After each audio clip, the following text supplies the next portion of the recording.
Ladies and gentlemen, please welcome to James Cameron. I almost bailed on being a filmmaker. It's about sitting in that big dark room with all those other people you don't know, and something's going to come up on that screen that's going to take you somewhere. I'm the king of the world! And welcome back to another incredible episode of James Cameron 101. Tonight, we're going to be celebrating this masterpiece right back here, Terminator 2 Judgment Day. We have some great guests from the film that worked on it, particularly the makeup department and the stunt department. And so we're going to really celebrate those two particular fields of this film. Although the obviously we all know this film is absolutely incredible, top to bottom. Everybody that worked on it. First up, we're going to be introducing Joel Kramer. He was the stunt coordinator on Terminator 2 Judgment Day. And we're also going to be bringing in Robert Stevenson, who was in the makeup department. He was one of the hairstylists on the film. So he was recommended to me through Peter Tothpaul and Jeff Dawn as well, obviously a great friend of the podcast. So let's bring them in here and we're going to get this podcast going. Here is Joel Kramer. Good to see you, sir. Thank you. Thanks for having me. I appreciate it. Absolutely. I don't know if you're going to have enough time for all the good anecdotal stories we have on Terminator 2, but we'll give it a shot. Perfect. Awesome. And Mr. Robert Stevenson right here. Hey, hi. Glad to be here. Nice. Awesome. Awesome. It's gonna be wild. So one of the things that I'm sure a lot of fans and a lot of people that when they think of movies in general, they think everybody knows each other from the film because you all worked on the film. But of course, obviously, a lot of times you find out like a lot of people don't know each other. Are you two gentlemen familiar with each other? I knew him when I saw him when we were working, and I haven't seen him in years. Yeah, I was going to say, Robert, did I get old? Yeah.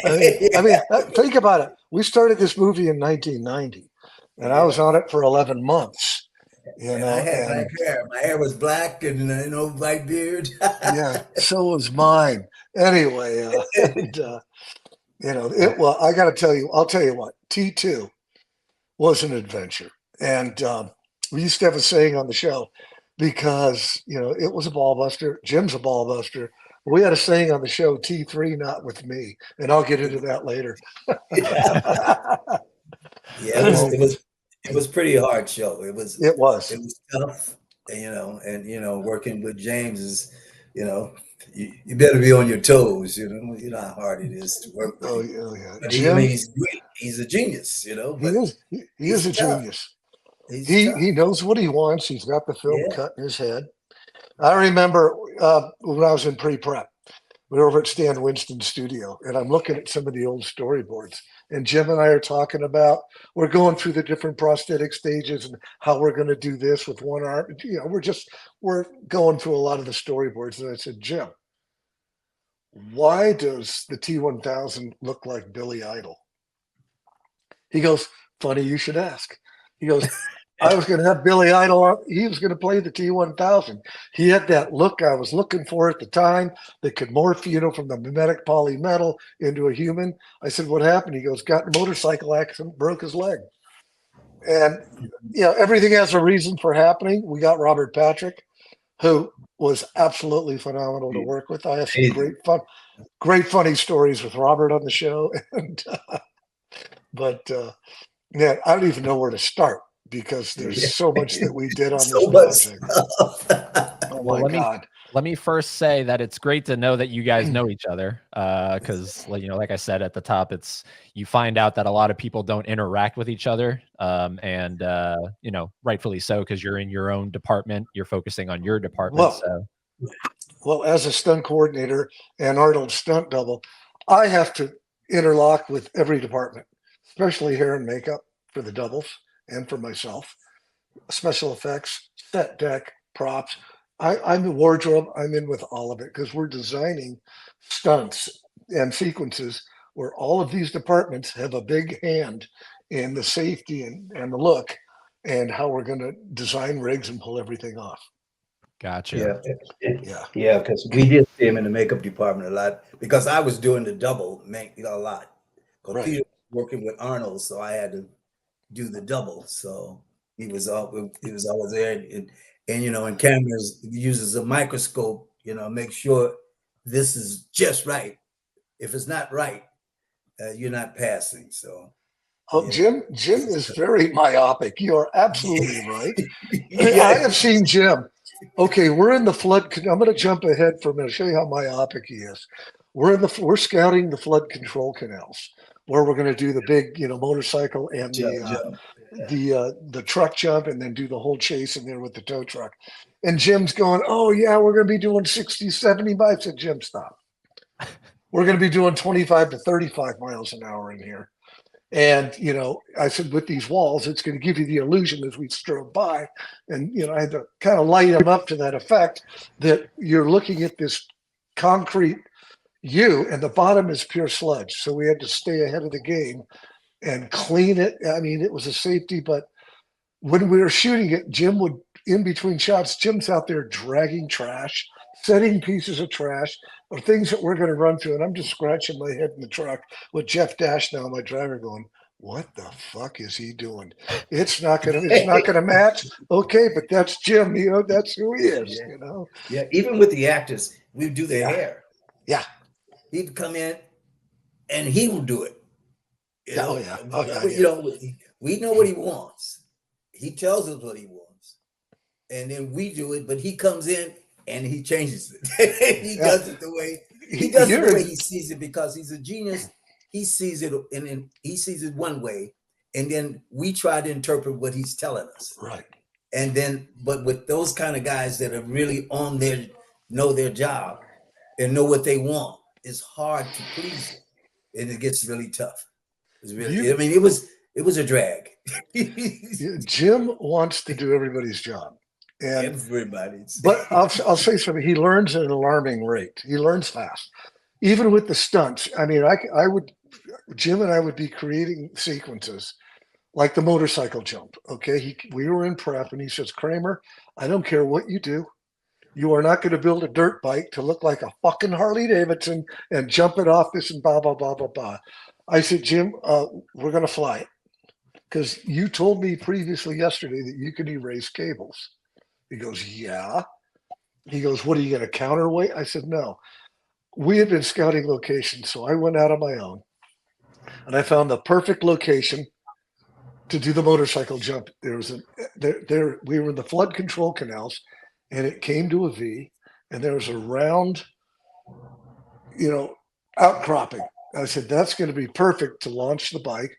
We have 1,000 feet of runway, you know, of tunnel. And then we have another outcropping, and 40 feet over is a service road." And I'll get into that in a minute. So I took pictures of it, and I went back to Jim's office, and he's in a meeting, and I walked in. He goes, "What do you want?" I said, "I found the location." He goes, "Excuse me." And he walks out with me, and I'm showing him pictures. He goes, "This is working, Kramer. Let's go out and look at it after lunch." I said, "The only thing we have to do is on this outcropping, Jim, it's too narrow. I think if Set builds it out, it's going to work perfect." So Jim and I went out there with transportation, and we took Tommy Fisher special effects. And I said, "Jim, here's how we're going to do it. We're going to put a big 120-ton crane on this end, 1,000 feet away, another crane with the sticks up. So we run out about 16,000 pounds of cable, okay? And we're going to suspend the bike on a trolley to cables, and then we're going to run another cable." I said, "We can't." He goes, you can't counterweight it?" I said, "No." "How do I counterweight 60? I got to factor in the cable, Jim. That's 16,000 pounds plus a 700-pound bike and a rider. So we're up at 800, 900 pounds. So we're going to put a truck on the service road to a pulley, and we're going to drive and pull this bike. We're going to fly it." And I said, "What happens is I've spoken with the crane operator. In his crane, he has a digital readout. He can say how much weight is on that cable. So basically what we're going to do, Jim, is that bike and cable weighs 16,900 pounds. As we pull it forward on the trolley, that cable is basically just a hard ledge for the trolley to travel on. He's going to drop that whole cable down and make the bike weigh 60 pounds when it hits. So we'll travel it out. We're going to touch the wheels at the edge of the precipice, get them turning, and just travel the bike out about 250 feet. And then the whole system, the whole cable will drop down, and it will. And Jim goes, huh, I can take the cables out, blah, blah, blah, blah, blah. And that's how we basically did the gag. Once we set it up at a big yard in North Hollywood, about 2 miles from the production office. And we had set it up, and we started little by little doing the R&D, rehearsing. And I said, Jim, you need to come down and watch this. I think we got it where you want it. We had the cranes 400 feet apart. And I'm up on a big rostrum. And I'm calling to Scott Fisher. I said, okay, Scott, pick up the slack on the spreader cable very slowly. So you pick it up, you get it taut, and then I would tell him to go, and he'd start driving, and I'd start flying. And that's how it worked. But all of a sudden on this take, Scott, for some reason, just hammered it. And I'm going, oh, shit. And we're going, Scott, stop, stop, stop. All of a sudden the slack took up. Took the bike this way, slingshotted it up this cable.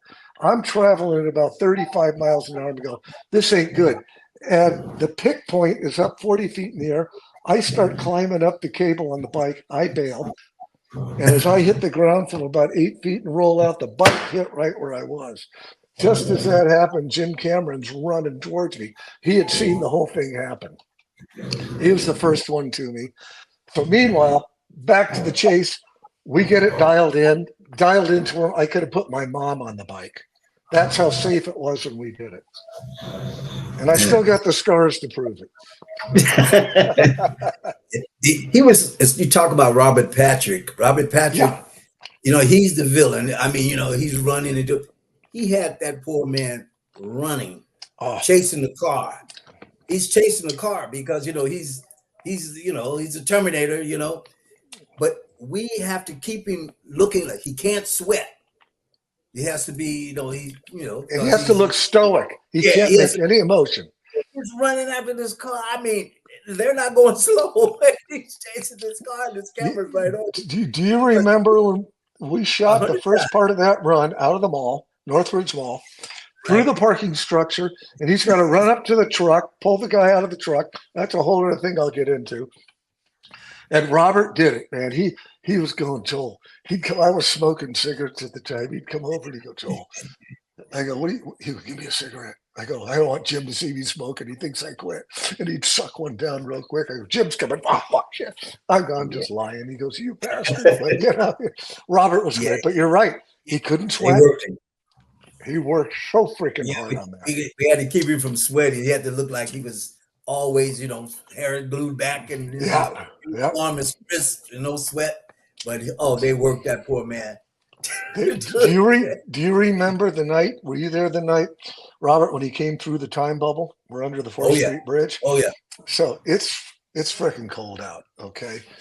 And Robert's pacing. I go, dude, what are you pacing? It's cold out. You're going to be naked. That ought to be fun. He goes, Kramer, not only is it cold out, but I got the Irish curse. And I fell on the floor freaking laughing, man. He did not want to do that night. He did not want to do it. It was a tough shoot. It was tough. I mean, for the whole crew. When the crew finished, they were like, Where Robert's going with this is, it's one thing to do days and then switch to nights. Nights are brutal. Yes.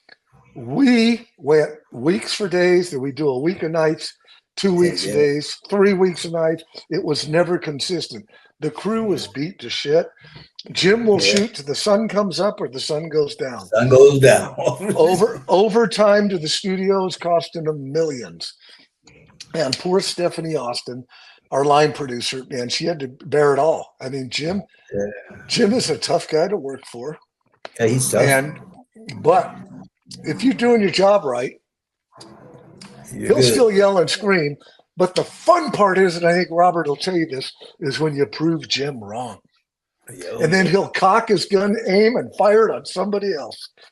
We're doing the sequence in the lobby of Cyberdyne.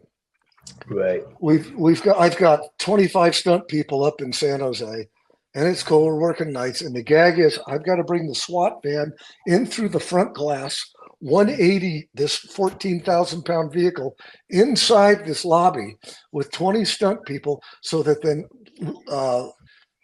Linda and Eddie can get in the back of the car and they drive out.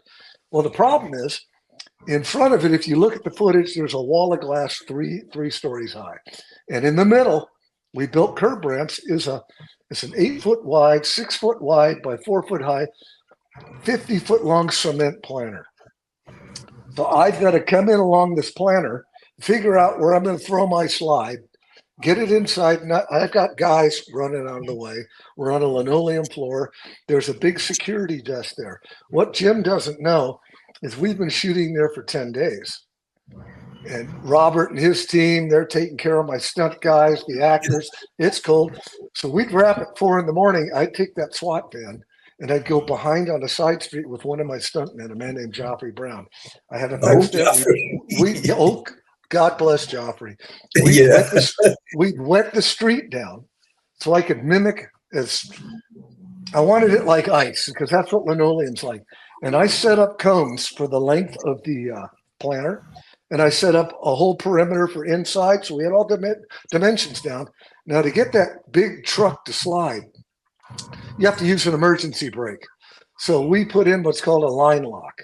And the line lock is a solenoid switch that I could hit a floor dimmer button and the light would come on and it would shut off the hydraulic to the front brakes. I only had the rear brakes and I could pitch that into a slide. And then I could hit the button, get back on all 4 brakes and stop it mid-slide if I needed to. So I had this dialed down to the inch. I mean, Joffrey and I, after 2 nights, he goes, dude, you got this locked in. So it comes the night to shoot. And they're going to blow, 40 windows. There's a lot of effects going on. There's a lot going on. And I'm rehearsing my stunt guys. I'm running up to the glass and stopping. I want to see where they're going to go because they have to be out of the way. I don't care what happens to me in the truck. I worry about them. So as we're doing this, I see Jim setting cameras. I go, Jim, you can't set your camera there. He goes, excuse me? I said, are you telling me how to direct my movie?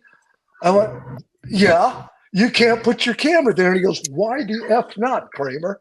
Because I'm coming through against this barrier, this planter. And I'm going to start the slide, Jim, 30 feet out. And I'm going to slide into the barrier, but I'm going to miss it. And I'm going to come through the glass. I'm going to do my 180 inside. So your cameras that are over here have to go to the other side. And his back leg would start shaking really hard when he was pissed off. And he's thinking, Kramer, I studied physics at Fullerton. I got this whole dissertation.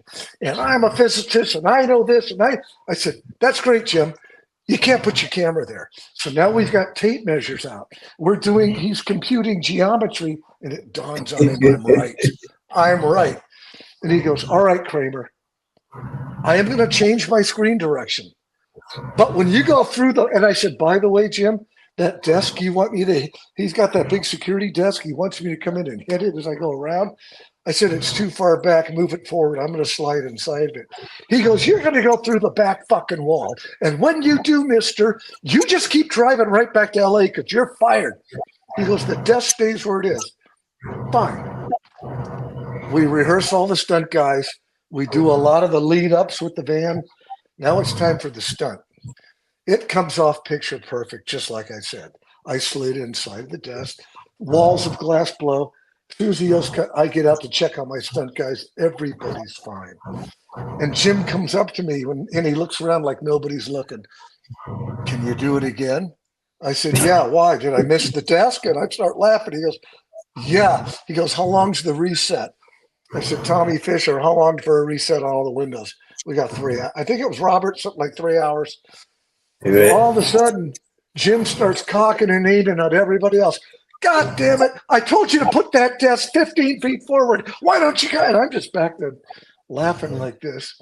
Take 2 came out perfect, but I got a ton of stories like that for you. You're going to love them.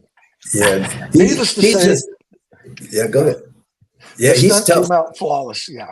He's tough. Yeah, he's tough when you have to make changeovers because we're using Arnold and then we're using a stunt.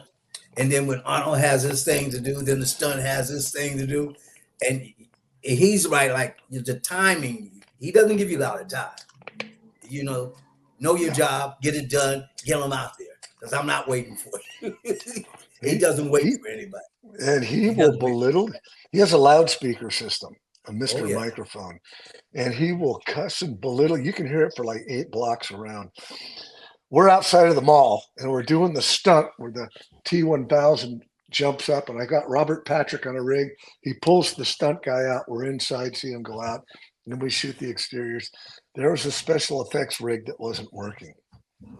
And Jim came up to me in front of the crew, and he goes, God effing damn it, Kramer, you've had 3 frickin', you didn't say frickin', by the way, to practice and rig this. And I'm just sitting there getting madder and madder. And he goes, and this is not your department, it's special effects. I went, right. And he storms right off Tommy Fisher. And from backwards, I see the same thing. God damn it, Fisher. And I'm just going, now I get him. I got it. I got his psychology figured out. Okay. I know how to work it. It's what he sees is what he wants. Yeah. What he sees in his head. And he's a genius. So whatever he sees, he tries to tell you, but you have to interpret what he's saying, but he wants you to be exactly on what's in his head. And you can't do it. It's almost impossible, but he hounds you until you get close. You get pretty close. He learned a lot.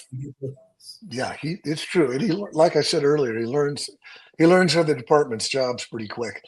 And when it came to stunts, he trusted me and my department to bring in the right people. And as a stunt coordinator, I doubled Arnold for years. And as a stunt coordinator, as I got into the bigger and bigger shows, transitioning, there are certain stunts I would still do, but I've always put somebody else in the costume, whether it's Billy Lucas. On that show, I had all the motorcycle work was done by myself and a guy named Gil Combs, Matt Johnson, and Billy Lucas. I had 4 people. I had his stand-in Peter Kent do a few stunts, things that I knew Peter could handle, and I don't want to get him hurt.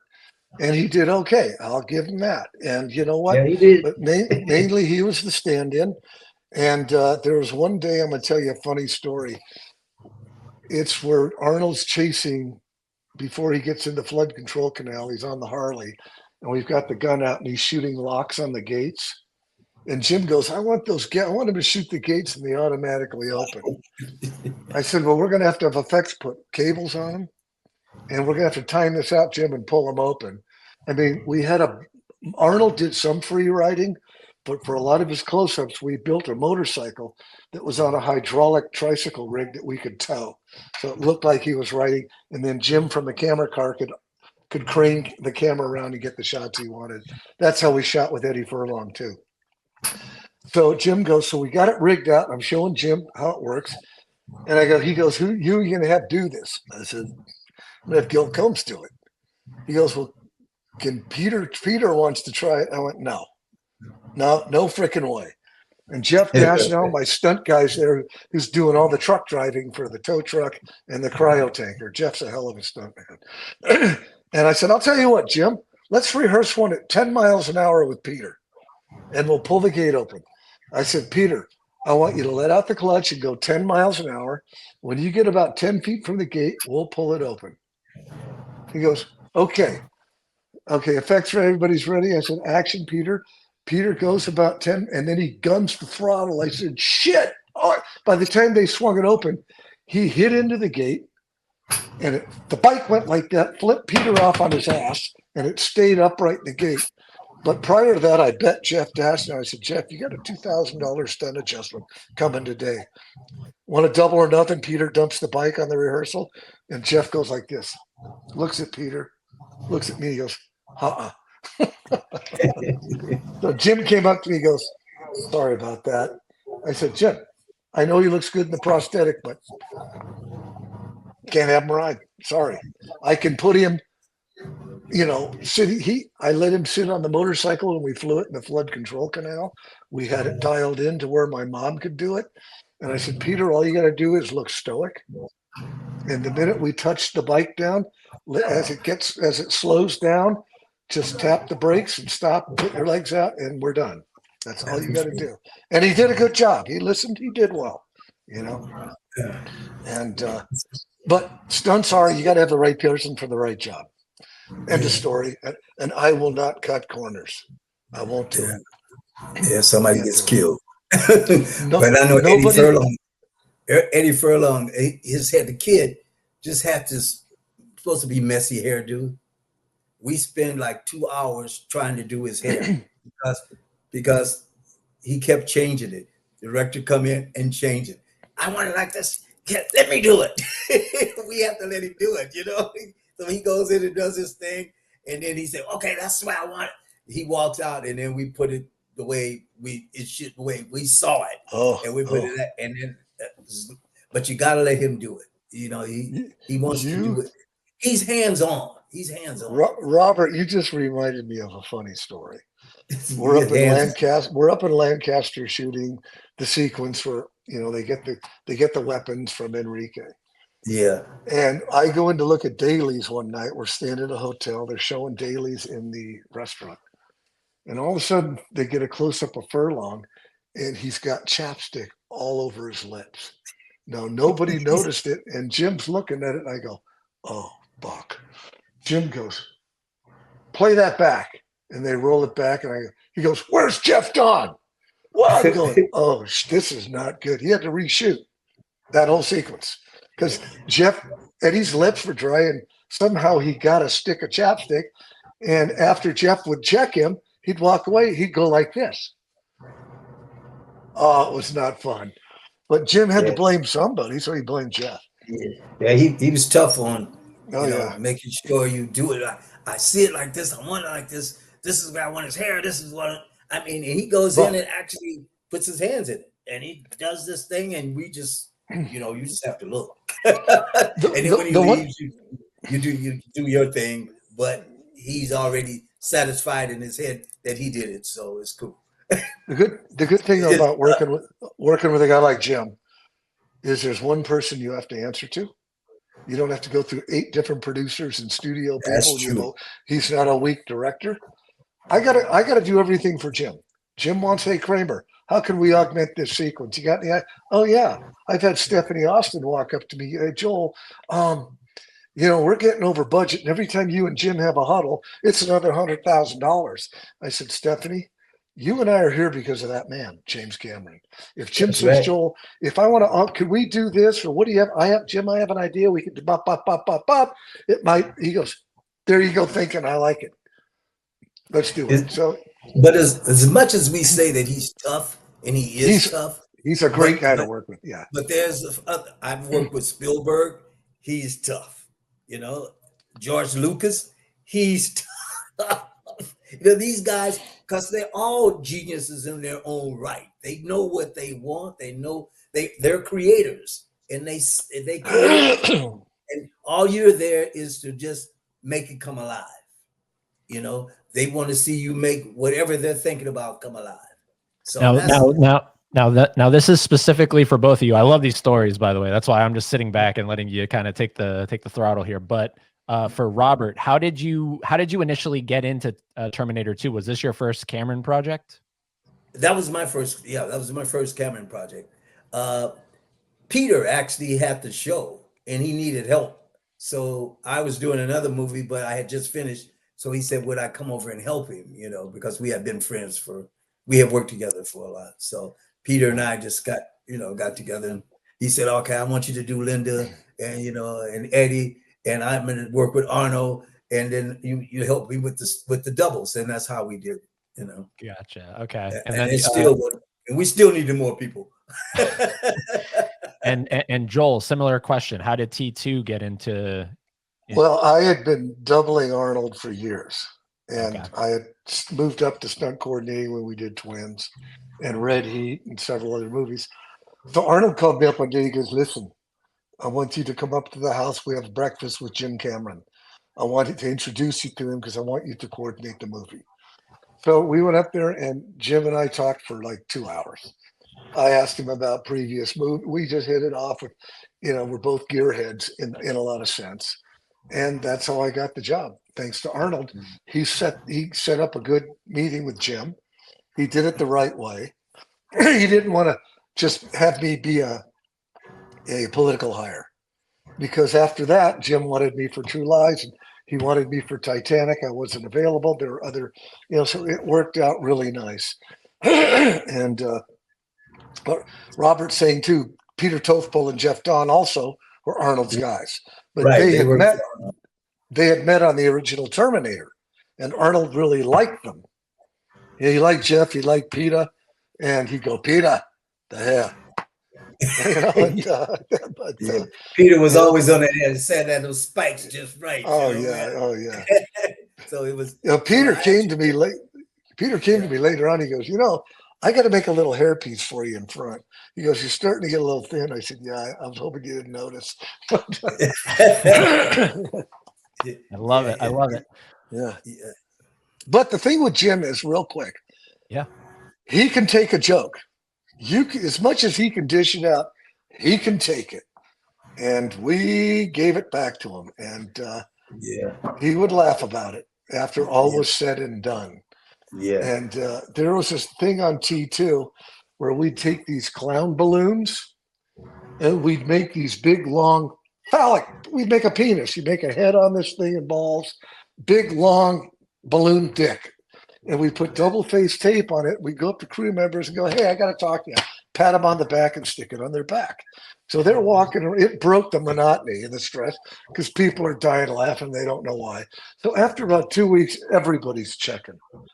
So Jeff Don comes up to me. We're at Cyberdyne on the stages in Santa Clarita. It's all glass, a lot of reflection. We're SWAT teams coming in. So we're Linda and Arnold. They're breaking out with dice and all that stuff. Jeff comes up to me and goes, Joel, can you make me one of those big balloon dicks? I said, who are you putting it on? He goes, I'm putting it on Jim. I went, okay, but I'm not responsible. So I had a pocket full, so I make him this big dick. We put the tape on it. I'm watching. He gets it on. He goes up to Jim. He goes, Jim, can I talk to you about Arnold's makeup? And he gets it on Jim's back. So Jim's walking through the set, and this thing's wiggling back there. We're fucking dying.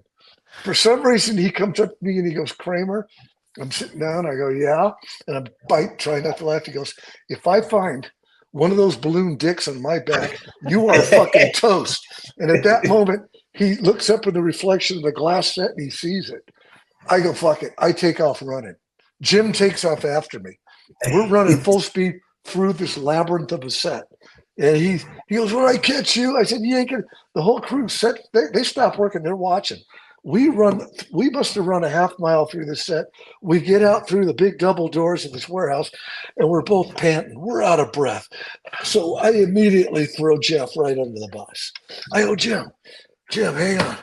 Yes, I made the balloon dick, but I did not put it on your back. He goes, who the fuck did it? I said, Jeff Don.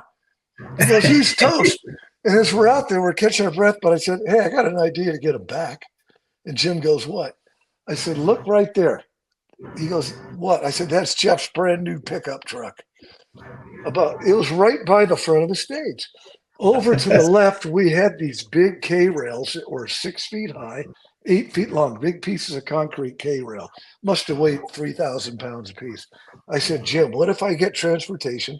We measure the wheelbase, and we'll put the K-rail like this. We'll pick up Jeff's truck with a forklift and set it right on there on the tires. I said, so when he comes out at wrap, he's fucked. He can't get home. Jim goes, do it. I said, okay, but you got to keep. He goes, don't worry, Jeff ain't coming outside. So I call Gene Johnson. Transpo comes over. I tell him what we're going to do. There's 15 minutes later, that truck is up there. I took a Polaroid. I went in and I showed it to Jim, and he just went, crumbled it up. So at wrap, we all walked out. Jim's got his arm around Jeff. They're talking like they're buddies now. We get outside. He goes, Jeff, by the way, you drive home safe. And Jeff, and he looks over and his jaw just dropped. He goes, what? And Jim, everybody walked away. I don't know how he got home that night, but his truck was up there all weekend. Well, I can say this about him also. All the pressure he puts on the whole crew, which I mean, everybody is about ready to break. But at the end of the show, he did apologize to everybody. He said, I know I was tough.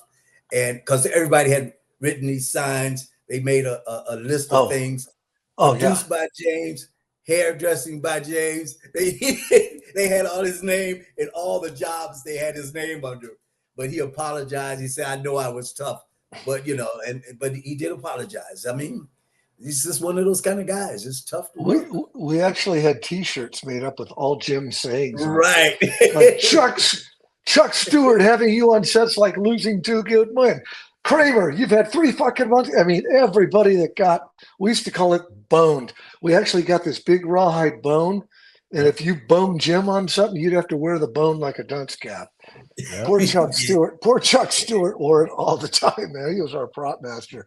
But, you know, but I had such a great, I got one apology from Jim. And it was the story I told you about with the effects rig that wasn't mine. After he got done yelling at me, we wrapped, and he looked around to make sure nobody was looking. He walked up to me and went, "Hey, sorry about that." He just didn't want anybody else to see. You know, Debbie Evans, who I don't think could be here tonight, was Linda's double. Yeah. Debbie and I have worked together for 50 years. She works on everything I do. She was phenomenal. Debbie's the best stunt woman in the business.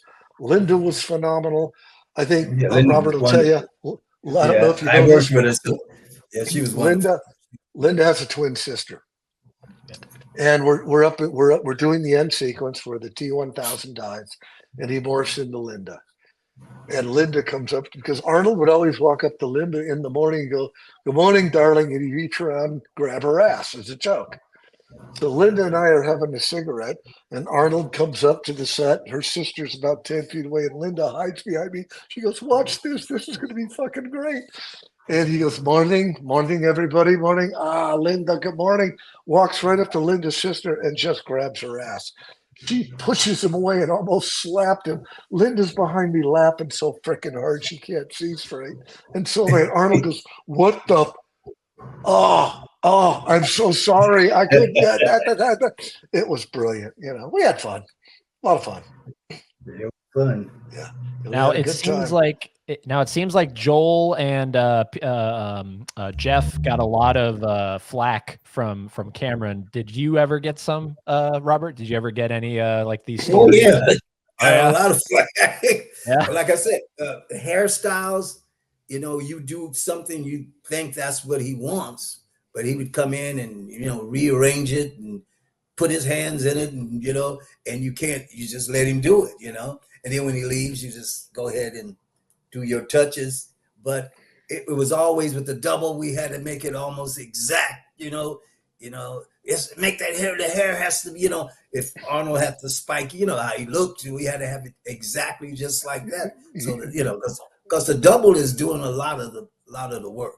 Arnold's doing this, talking and walking, but these guys are doing the jumping and falling. The tough thing on that for Robert's department is you had so many different stages that Arnold was in. Right. You had stage 1 through 5, just in, the makeup effects, the hair effects, the skin messing, the burnt up, explode, throughout the whole movie. It had burn on this side one day, in the next hour, this eye is out, and it was tough, and you had to keep up with all that stuff, Yeah, you did. And you can't miss it, because if you miss it, like he said, you won't be here.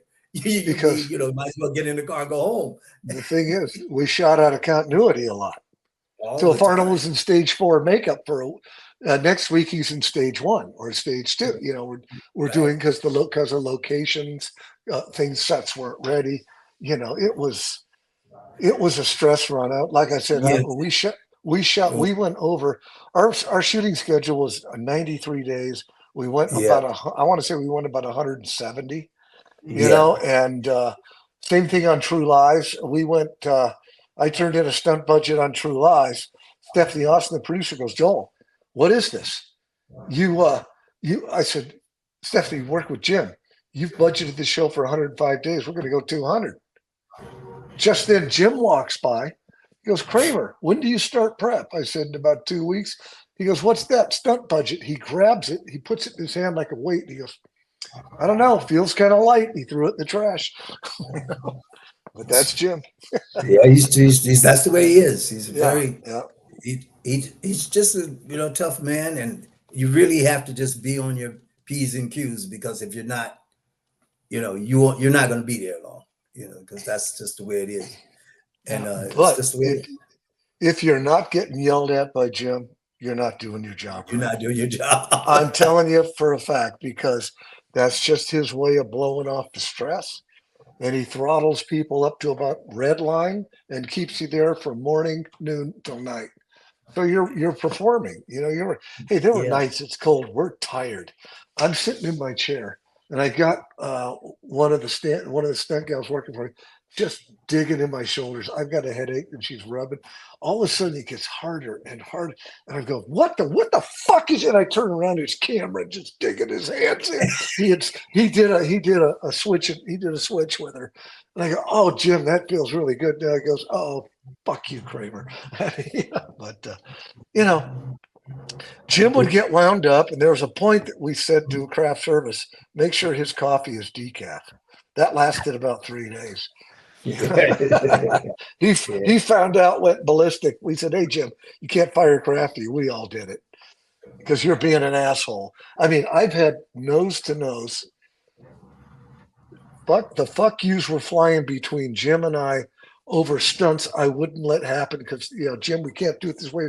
And we get into it. And I said, one day we got into it so big. He goes, "It's my fucking show. I'll do what I want." And I said, "As long as I'm your stunt coordinator, you won't." Or he goes, "Or what, mister?" I said, "You get yourself somebody else. But until you do, we're not doing it that way. You know how I told you we're going to do this." And then all of a sudden you go, "Okay, we'll do it your way." And he'd walk away. You got to stand your ground with the guy. And I'm sitting there, I want to kill him. And he just goes, "Okay, we'll do it." And he walks off. I've had my stunt crews come up to me going, "We're making money hand over fist, big stunts, stunt adjustments, overtime. And you and Jim are in each other's faces, poking each other in the chest. We're all looking at each other going, well, our gravy train's over. 5 minutes later, you both are playing slap hands." I said, "That's just Jim. That's Jim. If you don't stand your ground, he's going to walk all over you." But he respects it. Yeah, if you don't break, you can't. When he's doing that, if you just stand there and say, okay, when you and start doing your job, because once you break and he feels that you're afraid of him, and that means you're not going to do your job well because you're afraid of him. So, you have to stand there and take it.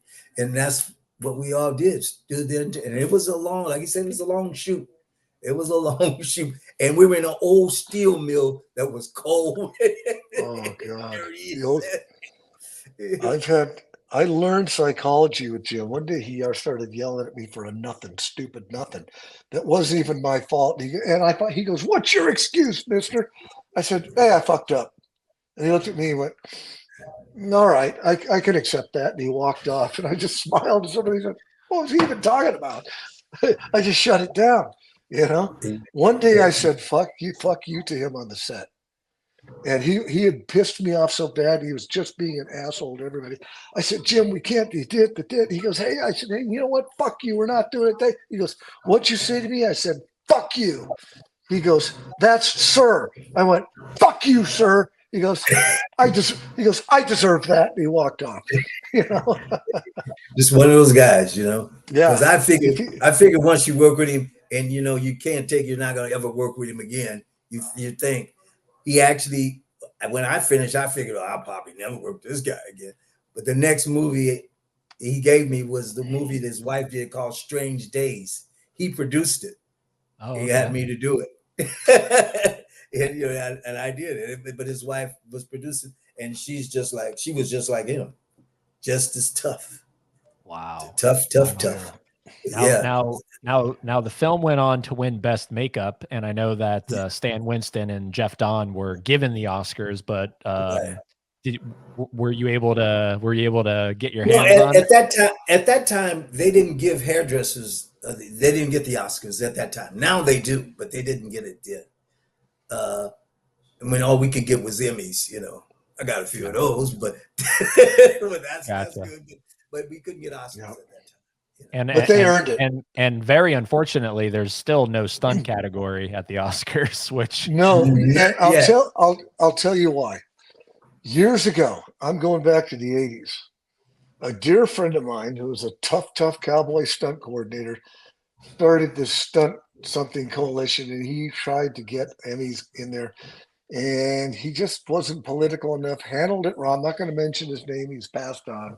And he pissed off that academy so bad that they still to this day will not give us an Emmy.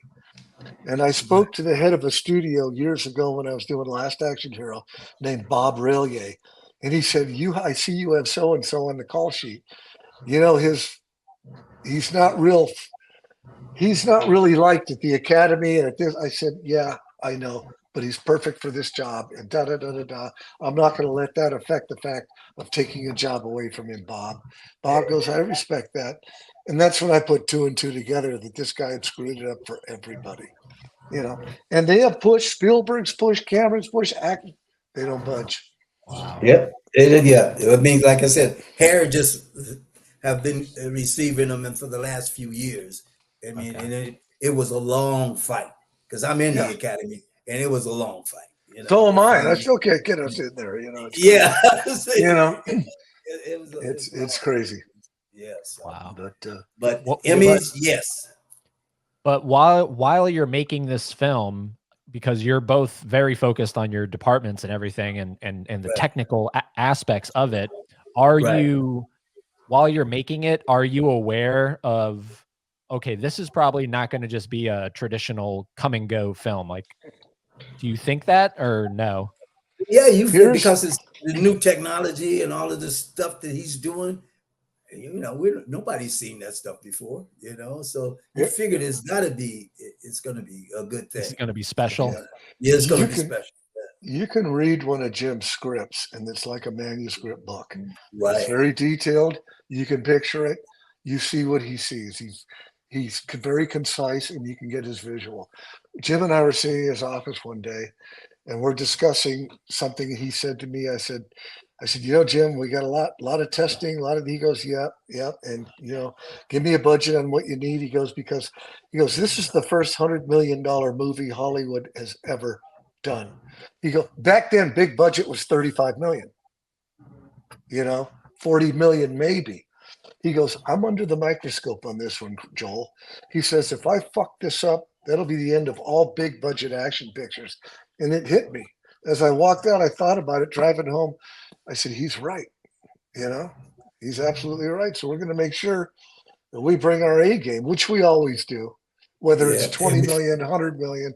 But back then, nobody heard of $100 million movie, you know, that went way over budget. So, you know, so that's one of the reasons you get a lot of that push from him, because, you know, his butt is on the line. You know, he's doing something that nobody has tried.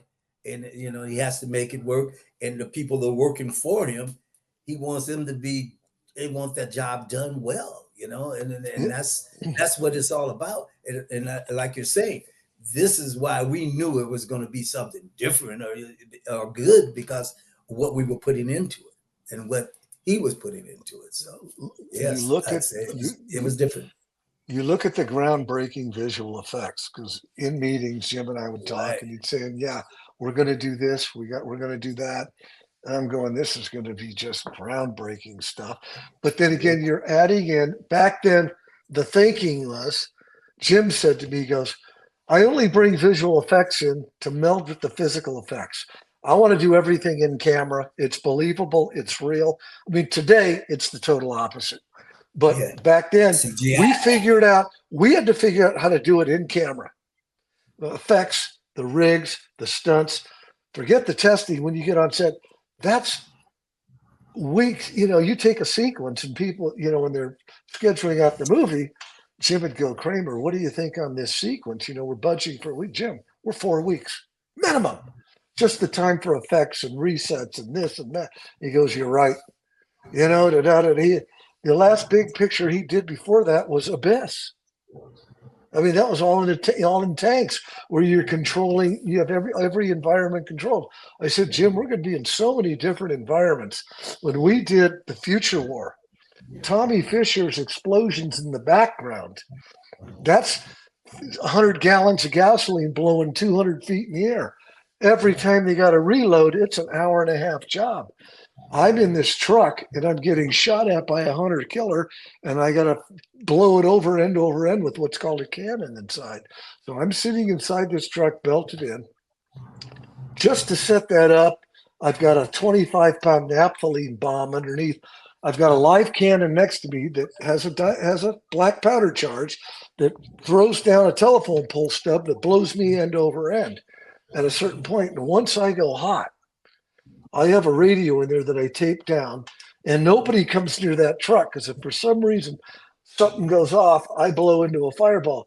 Well, here comes Jim Cameron running up to me, and I've got my free hand. I'm belted in neck braces and helmets, and I'm waving him away. And he walks up, and I point to my radio. He goes, "What?" I said, "Jim, I'm hot. Get the fuck away from this truck." Whoa, whoa, whoa. He backed up, and his brain's going in so many places at once. Right. I'm always watching the safety as well.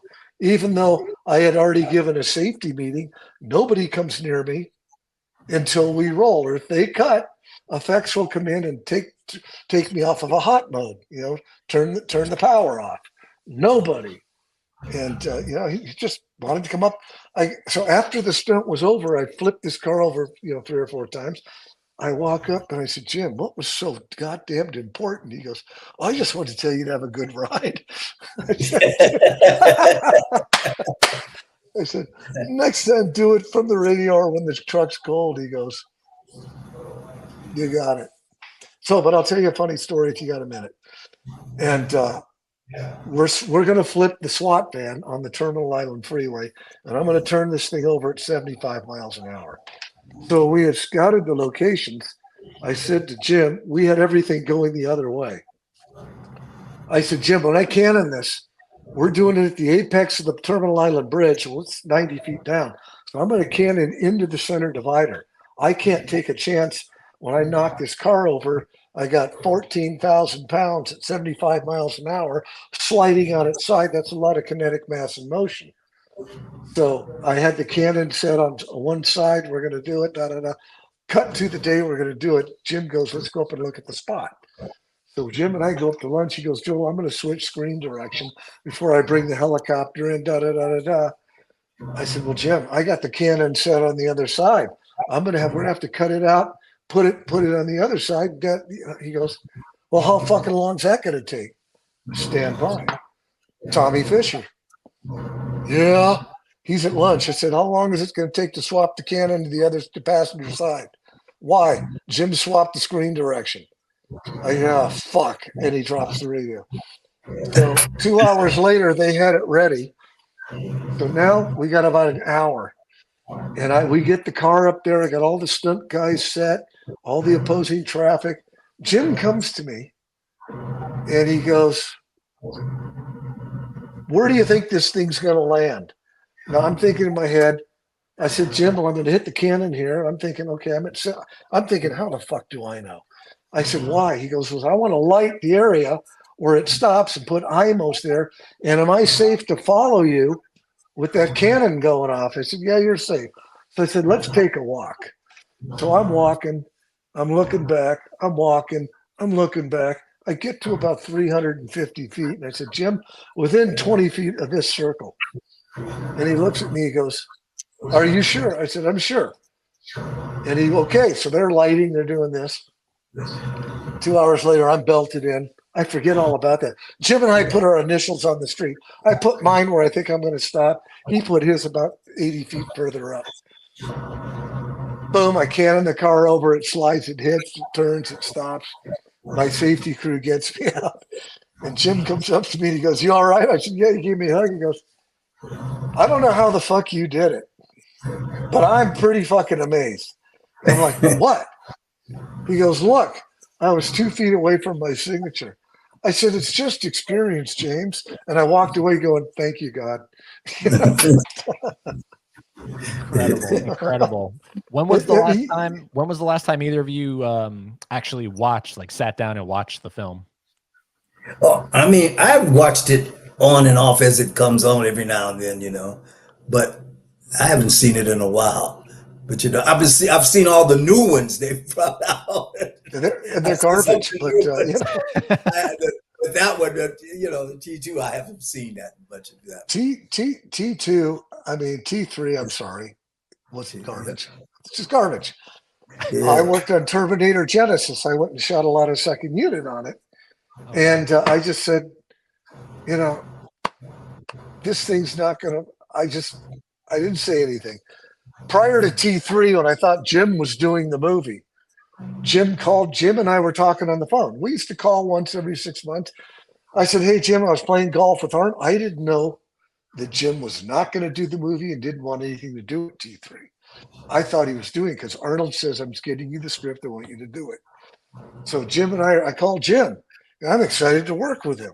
And we're talking, we're catching up, we're telling bullshit stories. And I said, hey, Arnold wants me to do T3. I'm excited.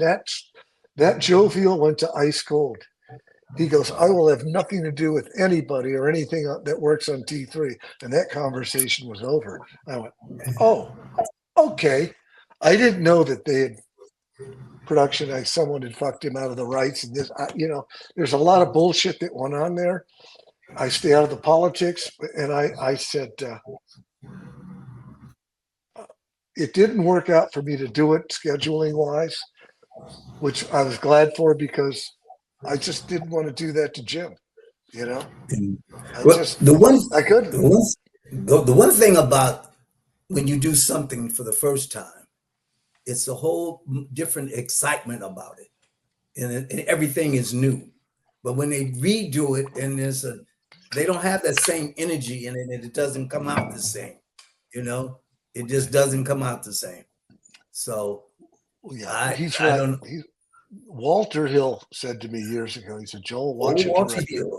Walter Hill would have come in. He goes, watch the director's demeanor and how he directs and how he tells the story, because that's going to cover the film. You watch Jim. Jim is just charging full steam ahead on everything. He's into every detail, full steam, energy, full throttle. That's why his movies are so damn good. It's in the movie. That energy, that emotion is in every facet. That's just indicative as to who he is. I've watched other directors just, flounder this, that, and the other. I'm going, oh man. And you're trying to help them, and you get a movie that's or somehow they pull it off and it's okay, or actors start losing respect. I'm not talking about the Spielbergs, the top 5 A-list directors. There's a lot of directors that I've worked with on big films going, and I'm scratching my head. Wow. I've been there to help shoot a lot of second units and direct them out of corners. I've had studios come up to me and say, Joel, you're going to have to hold this guy's hand, but it happens. It's just the way it is. Not with Jim, though. Right. Not going to happen. Right. Not going to happen. I mean, I could tell you stories about Michael Mann that'll put you on your side, but that's another time. Right. Other directors I've worked with, but Jim knows what he wants, and there's just no ifs, ands, or buts. He originally wanted me to do Titanic, and I read the script, and I was taken aback, going, "Oh my God, he's got to make this movie. This script is phenomenal." It came down to scheduling and budgeting and other things, and I couldn't do it. And they had hired somebody else, and Jim didn't want that guy. They called me back to come down, and I said, I can't. I'm in the middle. Anyway, the coordinator they hired was a great guy. He did a wonderful job, Simon Crane. But that's just, you can see his vision in that script.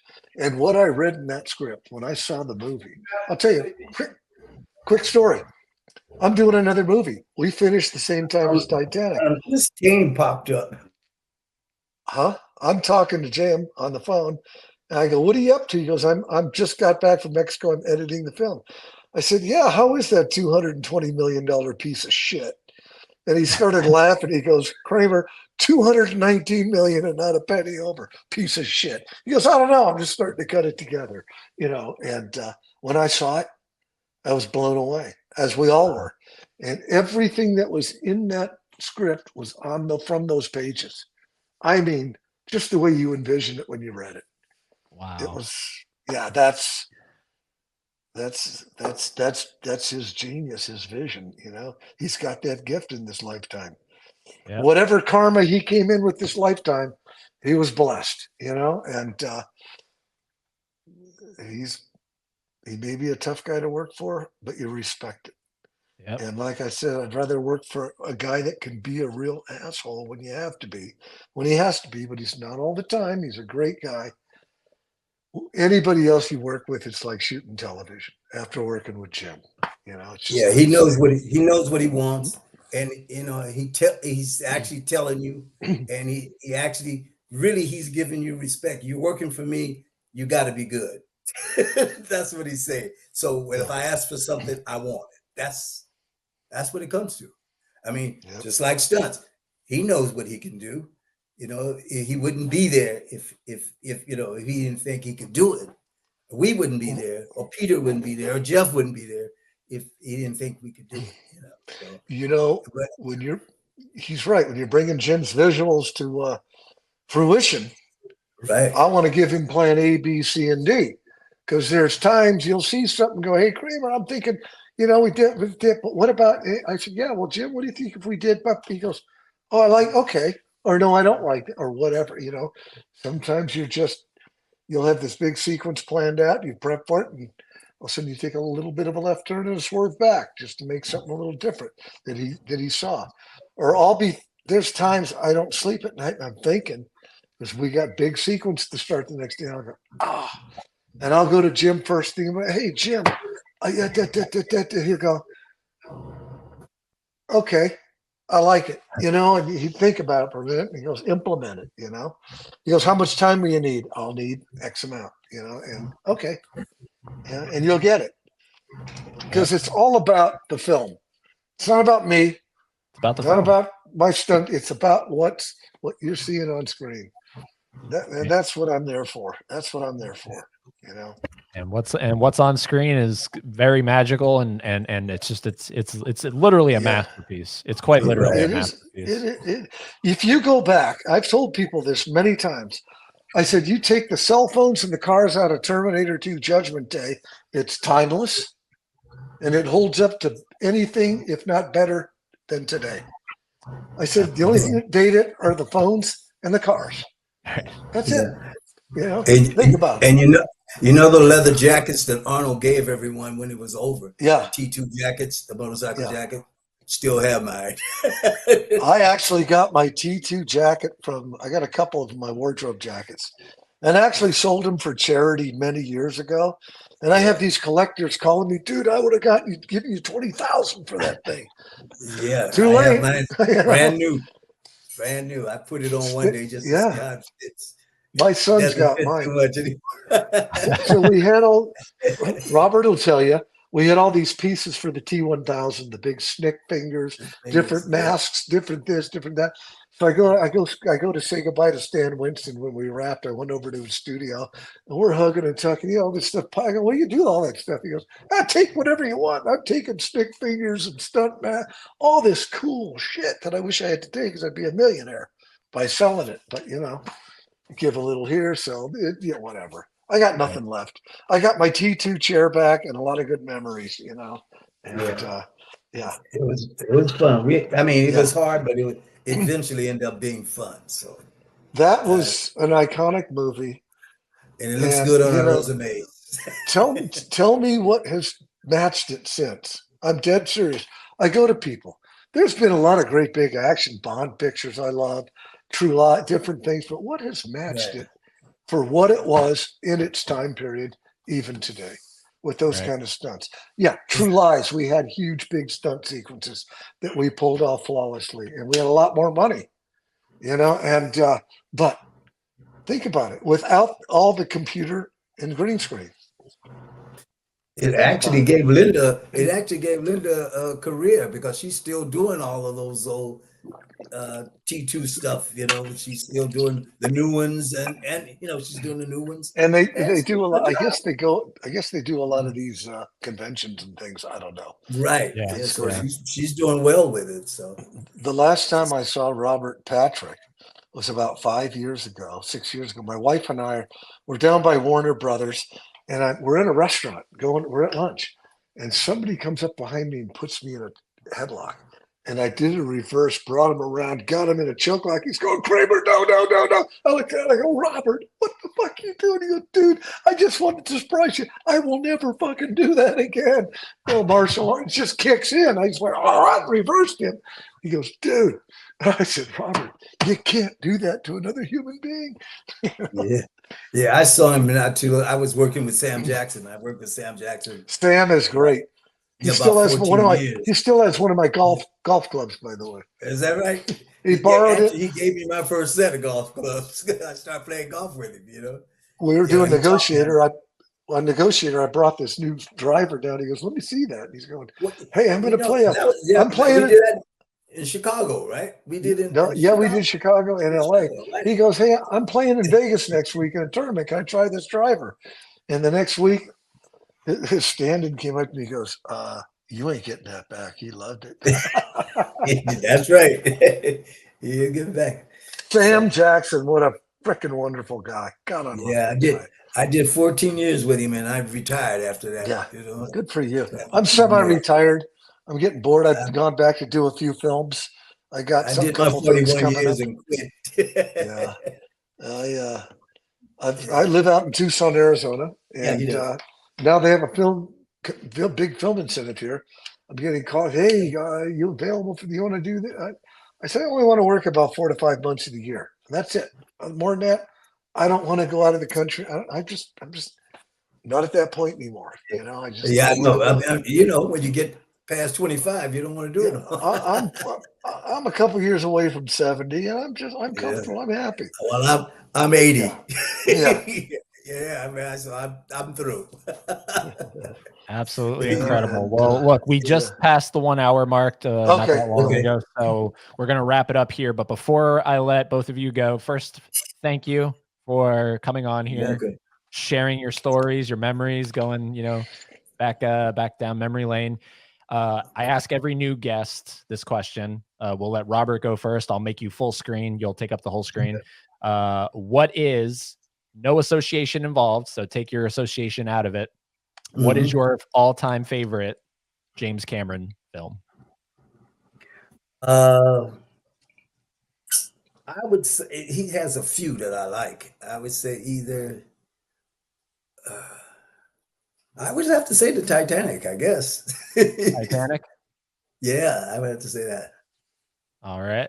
And Joel, what's your all-time favorite Cameron film? It's a toss-up. First, I thought it was T2, and then I thought it was True Lies. But after I saw Titanic, after reading the script, that's my number one pick. Yeah. Hands down. Hands down. There we go. Well, look, gentlemen, stay right where you are, because I'm going to end the episode, and then we'll officially say goodbye. But thank you for coming on here again. And like I tell everybody at the end of every episode, go watch a Cameron film.